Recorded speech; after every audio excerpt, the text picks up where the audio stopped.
အားလုံးပဲမင်္ဂလာပါကျွန်တော်ဒီဗီဒီယိုလေးမှာတော့ Adobe Photoshop မှာပါဝင်တဲ့ဒီ SR2 တွေပေါ့နော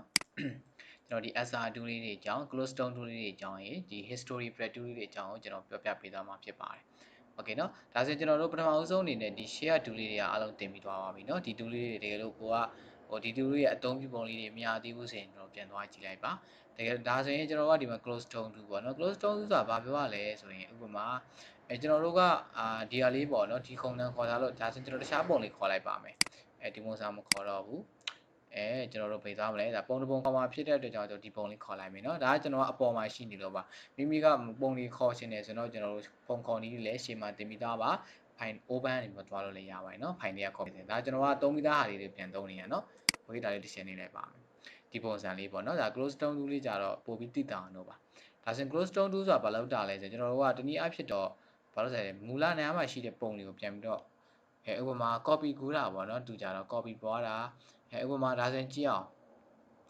ကျွန်တော်တို့ကဒီ pen လေးတွေကိုလိုရှင်နေပေါ့เนาะဒီ pen လေးတွေကိုဒီ pen လေးမှာလည်းဖွားနေစေရှင်နေဒါပေမဲ့ကျွန်တော်ကမရှိပါဘူးเนาะအဲ့လိုမျိုးကွာရှင်တဲ့အခါမှာဘာသုံးလဲဆို close down 2သုံးပါတယ်เนาะ close down 2နဲ့တွားတယ်ဘာလို့လဲ order လေးဖိပါမယ်เนาะကိုကူးရှင်တဲ့အရာကိုတွားကူးလို့ရတယ်ရပြီเนาะဘာလို့လို့လဲလွယ်ရင်ကျွန်တော်တို့ကဘာလဲဆိုရင် order လေးဖိဖို့လိုတယ်ဒါလေးရဲ့သဘောတရားကဘာနဲ့တူလဲဆိုရင်ကျွန်တော်တို့ကဘာလဲဆိုရင် bread 2ဘာနဲ့တူလဲဆိုရင် healing bread 2နဲ့တူပါတယ်သူ့ရဲ့သဘောတရားเนาะဒါဆိုရင် close down 2သွားမယ်ဒါလုံးမယ်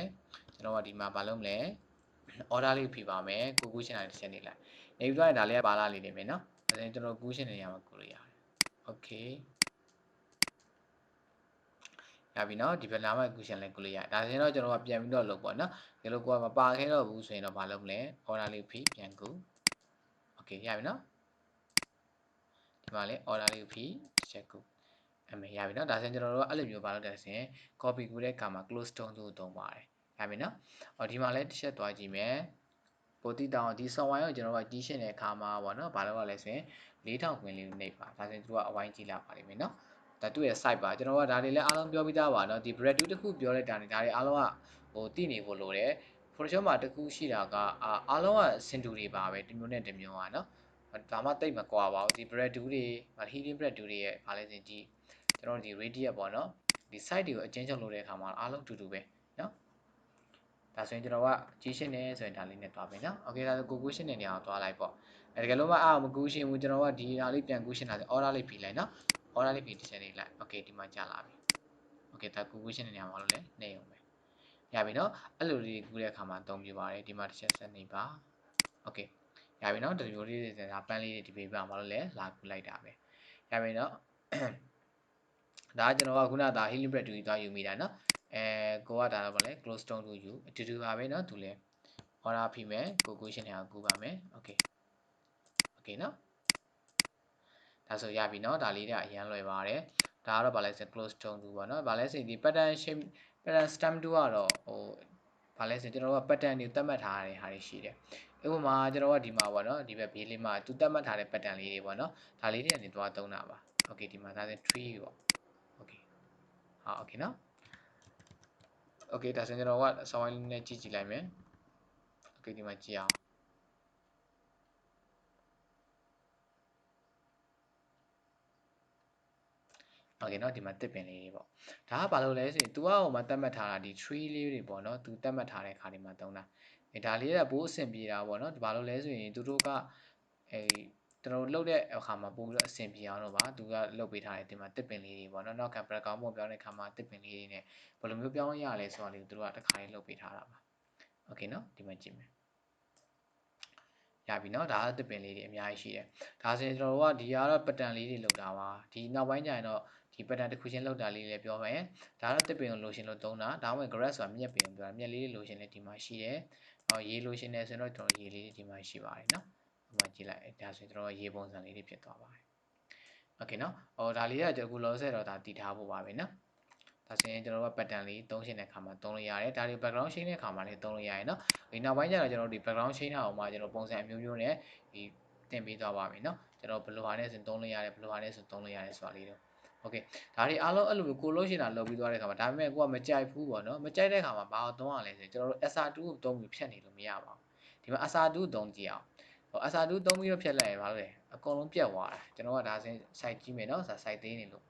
သူရဲ့ site ကိုဒီမှာတွားကြည့်မယ်ဟိုလောက်ထားလိုက်โอเคဒါဆိုကျွန်တော်နောက်မှာဗာလဲအမဲပဲကြံခဲ့တယ်အဲ့လိုမျိုးကိုလိုရှင်တာအဲ့လိုမဟုတ်ဘူးမူလပုံလေးတော့ပြန်လိုရှင်တာပေါ့နော်အဲ့လိုမျိုးလိုရှင်တာကဘာသွားရလဲဆိုရင်ကျွန်တော်တို့ကဒီမှာ history reduce ဆိုတာလေးရှိပါတယ် history reduce သွားလိုက်โอเคဆွဲဟုတ်ပြီနော်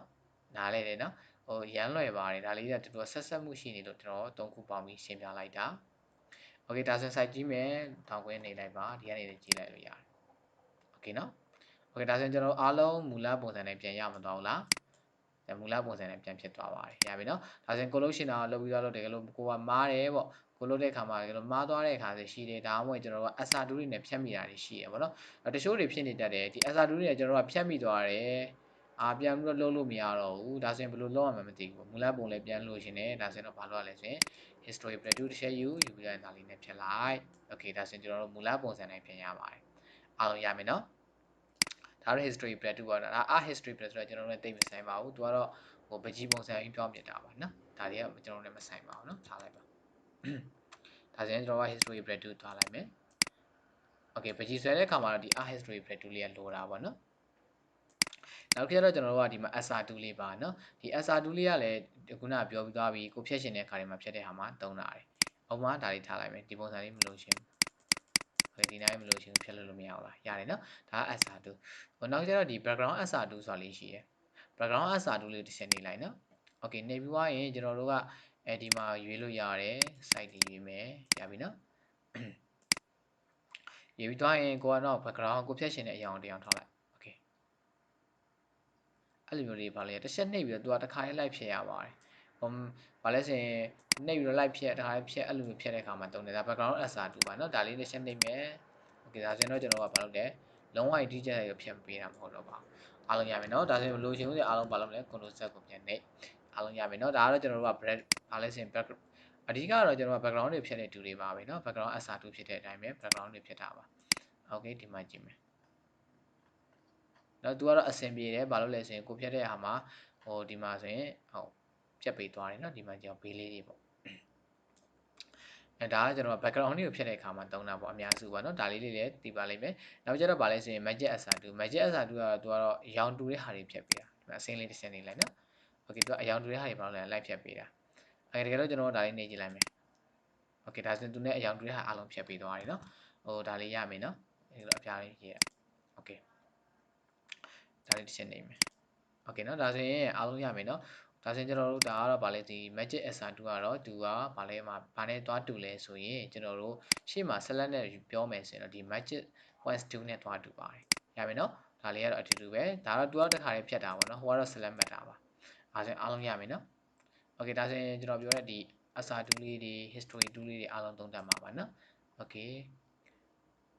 အားလုံးရမယ်เนาะဒါလေးတို့ကျွန်တော်နောက်ကြရင်တော့ဘာလုပ်မလဲဒီအသုံးပြုပုံတွေကလိုမာသွားခဲ့တရှိတော့ဘယ်လိုမျိုးလေးပြန်လုပ်လို့ရလဲ lesson လေးတွေကိုအားလုံးအသေးစိတ်ကိုကျွန်တော်နောက်မှပြန်ပြောပြပါမယ်အားလုံးရမယ်เนาะ